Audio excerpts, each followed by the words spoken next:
Diário do Noroeste, há 66 anos contando a história da região, do Paraná e do Brasil.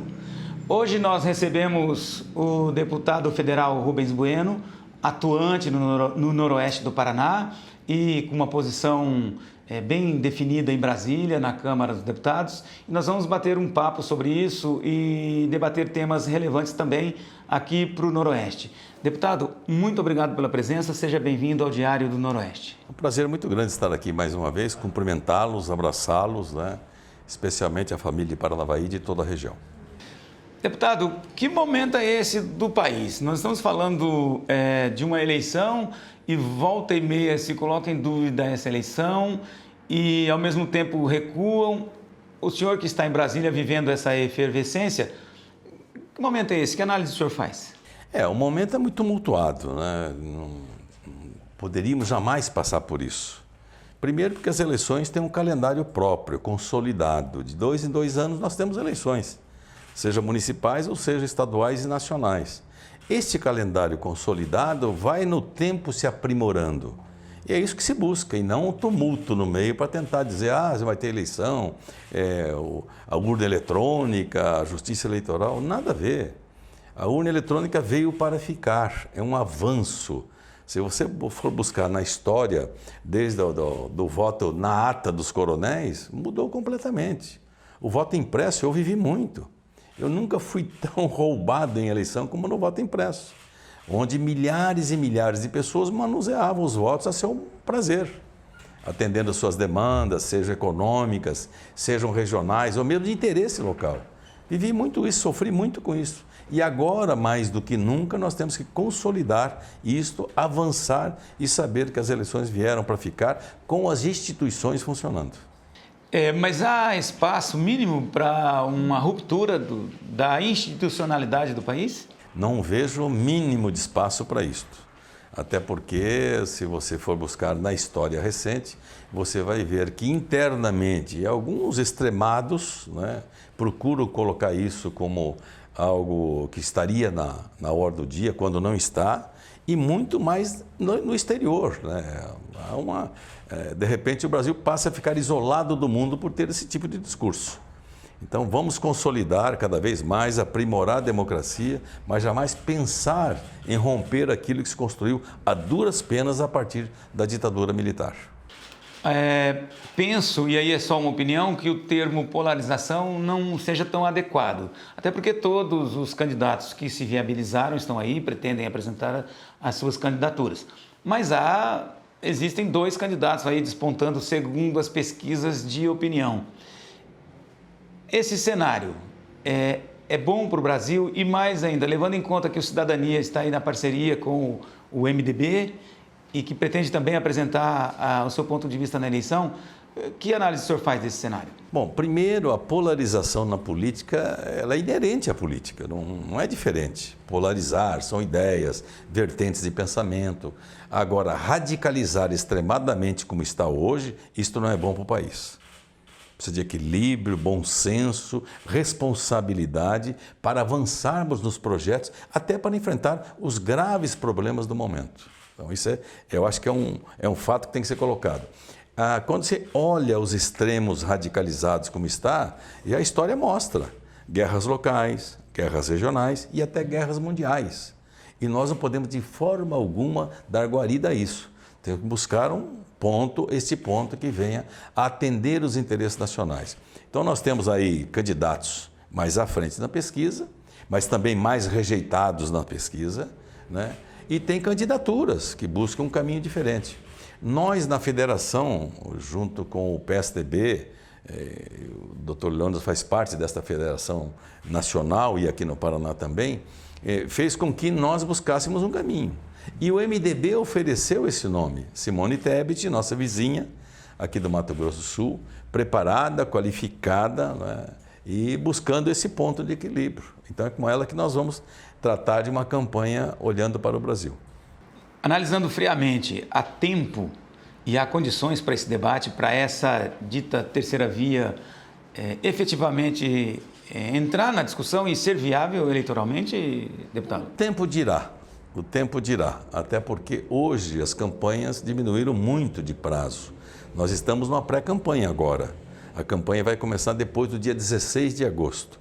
Rádio e televisão só depois do dia 19 de agosto. Então vejam que nós temos aí toda uma sequência de poder consolidar essas candidaturas. E colocada a candidatura vai ter rádio, televisão, internet, isso aí vai desabrochar na frente. Mas o fato é que nós temos uma candidata preparada, qualificada, que tem projetos para o Brasil. E é com ela que nós vamos. Não é se vai ser mais votado ou menos votado. É aquilo que nós pensamos. Deputado, e as andanças pelo Noroeste como estão? Muito bem.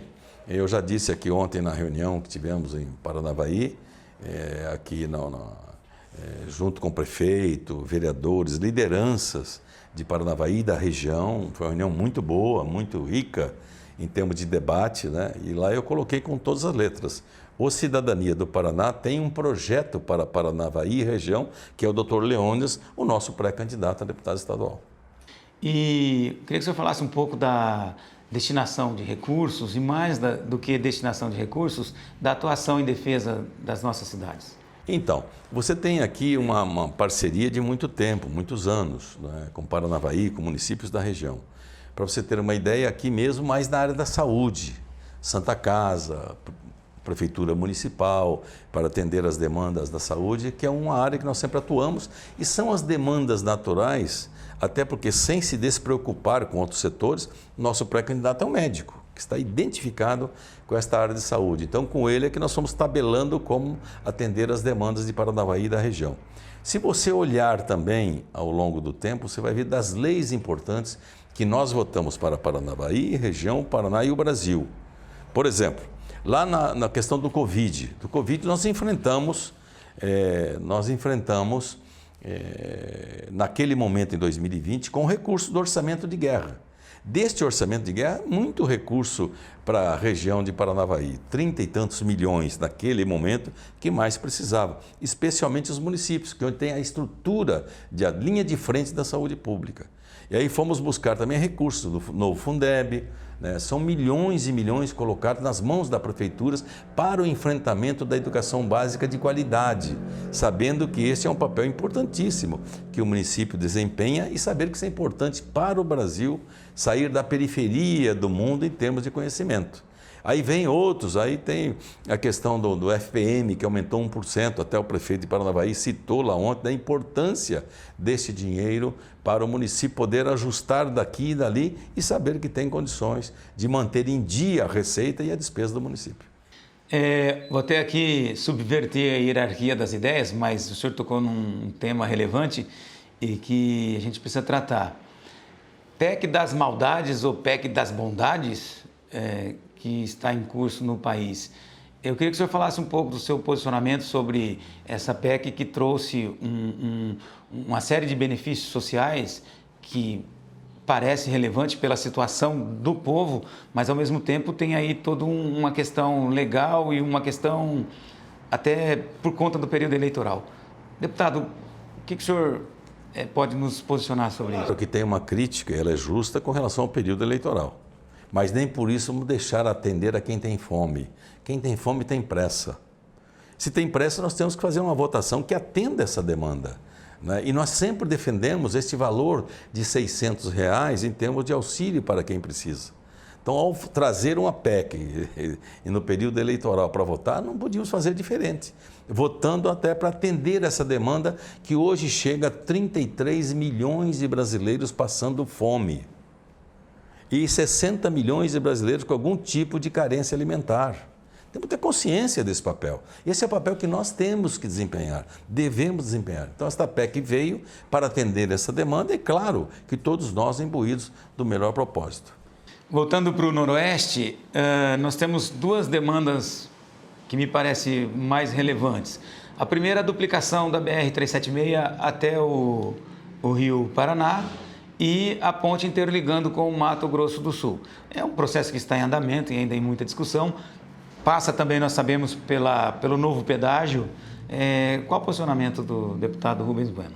Olha, eu tenho recebido demandas com relação à duplicação da rodovia, da ponte. Tudo isso faz parte de um projeto maior, né? Se tem um projeto de pedágio que está em andamento, claro que tem que ser incluídas as demandas do investimento. não pode cobrar pedágio para receber primeiro, para depois fazer, e não havendo tempo para fazer, não vai fazer. Como aconteceu com o pedágio anterior, caríssimo, com um projeto para duplicar as rodovias do Paraná, não aconteceu, aconteceu em parte, é verdade, mas não aconteceu como estava previsto no projeto. E daí desvios para candidatos, para partidos. É isto que o Paraná tem que olhar com toda a transparência de saber. Tem pedágio? Tem. É razoável? É. Se for razoável, nós temos que trabalhar. Não podíamos aceitar a proposta da modelagem do governo federal, que queria cobrar a outorga dentro do pedágio. A outorga, você paga um preço a mais, quem pagar o preço maior vai levar. E esta outorga não é para nada, é para o governo arrecadar. Nós sabemos que não transforma. Então, o pedágio tem que ser cobrado aquilo que é razoável, aquilo que está dentro de um padrão de... Mas, sobretudo, com obras que venham melhorar, especialmente aqui a nossa BR de Paranavaí, que há tempos, né, sofre com engarrafamento, sofre com todo tipo de gargalo da economia da região noroeste. Até, inclusive, a questão dos acidentes, que daí nós estamos falando de vidas humanas. Falando de economia e falar de vidas humanas. Por isso é que eu tenho a lei do farol aceso durante o dia nas rodovias, de 2016. Quando eu apresentei a lei, fui muito criticado. Mas a lei já existia há mais de 20 anos. Eu só estabeleci a multa para poder dizer, olha, quem não obedecer agora. Por quê? Porque não é inaceitável um país como o nosso ter quase 50 mil mortes por ano em acidentes de trânsito. Ter um custo para a saúde pública na área de ortopedia, UTIs ocupadas, leitos ocupados, né, sequelas que ficam para o resto da vida. E um custo de 50 e tantos bilhões de reais para a saúde pública brasileira. Falando em bilhões, há sempre colocação de que o número 1 bilhão para fazer essa interligação com o Mato Grosso do Sul é muito dinheiro. É muito dinheiro? É evidente que não, porque economicamente isso tem uma resposta. Seria muito dinheiro se fosse para algo que não respondesse, né? E aqui tem, economicamente, tudo para desenvolver e responder rapidamente, especialmente o setor do agronegócio. Paranavaí e região tem hoje um tema sensível que é a saúde. E nós estamos recebendo também o Dr. Leônidas, que é médico, tem propriedade para falar sobre o tema. A Santa Casa hoje mesmo distribuiu um release falando de dificuldades para manutenção, até para compra de insumos. Estou falando de medicamentos e materiais de manutenção. Santa Casa recentemente dobrou de tamanho, que em tese também dobrou de responsabilidade. E levando em conta que se trata do maior hospital da região e o único de resolutividade, o que nós podemos vislumbrar para hospitais filantrópicos que a impressão que dá é que vão colapsar mais dia menos dia? A Santa Casa de Paranavaí é de alta resolutividade. É isso aí que é importante. O doutor Leônidas, que é médico ali já há quantos anos, né, sofre os problemas internos e sabe que, como médico, ele tem que responder em defesa da vida. E responde com algo nobre de cada um, e ele tem essa nobreza na sua formação profissional. O que nós temos que pensar sobre a questão da Santa Casa é saber que todo esse investimento é para atender a região, e atende uma vasta região, né? E ao atender a região, equipamentos foram comprados, nós mesmos fizemos convênios lá, enfim. Tudo isso para dizer, olha, estivemos visitando, inclusive presencialmente, a Santa Casa, junto com o presidente, o Renato, junto com o Marcelo, que é o tesoureiro. Por acaso o Arraes não estava aqui na hora, mas enfim, para poder dizer o seguinte, nós temos que estar juntos trabalhando. Lá em Brasília o trabalho é permanente. Votamos inclusive novos prazos por causa da pandemia para atender entidades filantrópicas como a Santa Casa. E já votamos, né, e derrubamos um veto daquele auxílio de 2 bilhões prometidos pelo governo federal e ainda não cumprido. Esses 2 bilhões, se forem pagos imediatamente, dá pelo menos um ar para poder, um oxigênio para respirar. Mas nós sabemos de tudo isso aí que vem para lá e para cá da burocracia federal. Mas é fundamental que olhem para valer para as entidades filantrópicas do Brasil, porque elas atendem mais de 50% do atendimento de saúde pública do Brasil, que seria dever do Estado. As entidades é que estão suprindo esse dever do Estado através do SUS. Nós então estamos entendendo que essa série de dificuldades apontada ao longo dos últimos meses é um alerta tipo, eu vou fechar, né? Não eu, Santa Casa apenas, mas os hospitais filantrópicos, colapsar a qualquer momento. O que pode ser feito para agilizar esse processo que o senhor falou, que já está liberado, que já foi acordado, pactuado, mas que não existe o dinheiro e o governo não liberou? Não, o dinheiro existe, tanto é que nós votamos agora esse PEC da bondade, como queira, 41 bilhões de reais. Então, 2 bilhões de reais é menos de 5% desse valor. Então, o dinheiro existe, né? Até porque a arrecadação do governo federal é muito grande nesse período, por causa da inflação, do preço do combustível, do preço da energia elétrica. Então, tudo isso aumentou muito a arrecadação do governo. Então, se juntar um pouco disso, dizer, olha, vamos dar esses 2 bilhões agora, poder investir nas Santas Casas, respirarem momentaneamente e já estabelecer um projeto de recuperação financeira pagando devidamente os procedimentos que há 15 anos os valores não mudam. Então, está defasado no tempo. E não tem como você ver uma Santa Casa de Paranavaí, que eu vi hoje, pessoalmente, lá ouvindo dizer, olha, nós pagamos aqui por um produto R$6, que é o de consumo maior. O frasco de soro. O frasco de soro. E hoje está 26, 24, 28 às vezes. Então, multiplicou por 5, 6 esse valor. Então, como é que nós vamos atender isso? Não é só o soro, não. Nós estamos falando de tudo que fala de insumos. E mais grave, que está faltando insumo também. O insumo vem da China, nós sabemos disso. Então, toda essa dificuldade aumenta e sem recurso para poder bancar, como é que vai fazer? Como é que vai trazer o produto para dentro do hospital para atender quem precisa urgentemente ser atendido? Então, a dificuldade é muito grande. Só complementando da nossa parte que o assunto saúde para nós é muito sensível e ficou mais sensível ainda por conta da pandemia, que revelou a importância do SUS como um serviço público e universal. Por isso é uma bandeira do Diário do Noroeste e é uma bandeira, entendemos, de todas as pessoas do país, já que o SUS, de forma direta ou indireta, ele diz respeito a todos os brasileiros. Então, essa é a nossa preocupação. Eu tenho uma frase muito tranquila a respeito disso. Alguém anunciou um tempo atrás que o SUS, não sei o quê. Nós não vamos jamais deixar, porque é a maior conquista social do povo brasileiro. Antes do SUS, que tinha lá os IAPBs, IAPI, IAPTEC, IAPC, lá atrás, os Institutos de Aposentadoria e Assistência Médica, antes disso, o brasileiro era tratado como indigente, carimbado na ficha como indigente. Hoje é tratado como ser humano. Tem dificuldade? Tem. Só que hoje o tratamento é universal, o atendimento daquilo que se faz do melhor em defesa da vida. Deputado, o Diário do Noroeste vai fazer 67 anos no dia 23 de outubro de 2022. Esse ano tão importante, ano de eleições.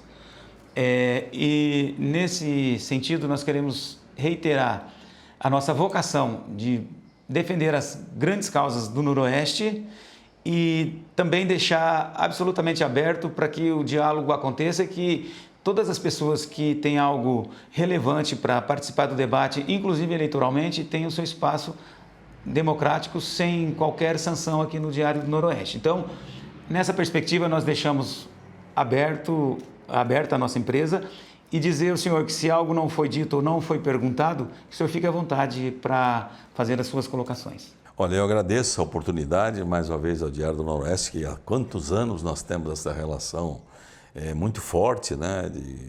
Aqui o jornal, do ponto de vista do jornalismo, do seu tratado de ética jornalística, da investigação, da apuração, da notícia verdadeira. Então, o Diário do Noroeste tem uma história, uma bela história, né? Pode ser contada e rememorada ao longo do tempo. Mas mais do que isso, o nosso doutor Leônidas, né, que nos representa, aqui está o Cláudio, nosso presidente do partido, enfim, com esse mesmo objetivo, de dizer, olha, temos aqui um projeto para Paranavaí e região. Nada melhor do que um médico conceituado, respeitado, vereador da cidade, presidente da Câmara, que tem um papel muito importante para Paranavaí e terá, a partir de agora, para o Paraná e para o Brasil. Perfeito, deputado, muito obrigado. Leônidas, deputado, pré-candidato a deputado, presidente da Câmara, o Diário também, sempre de portas abertas, sempre que houver algo relevante socialmente, fica à disposição para estar conosco. É sempre nosso convidado e muito obrigado por estar hoje aqui. Então, nós agradecemos a oportunidade sempre que o Diário nos oferece, o Diário que cumpre o seu papel como órgão de imprensa, sempre informando e contribuindo com a nossa população regional aqui para que eles tenham conhecimento do que realmente acontece, sem distorções, sem tendências falsas, né? Então, eu agradeço a oportunidade de estar novamente aqui e desejo que vocês continuem sempre com esse belíssimo trabalho. Obrigado. Muito obrigado. Cláudio também, presidente do Cidadania de Paranavaí. Muito obrigado à assessoria também e a todos que participaram conosco desse trabalho. Nossa equipe, o Ivan Fuchini, nosso repórter fotográfico, e o André, que cuida das nossas mídias digitais também. Muito obrigado e fiquem à vontade para sempre estar conosco no Diário do Noroeste. Obrigado.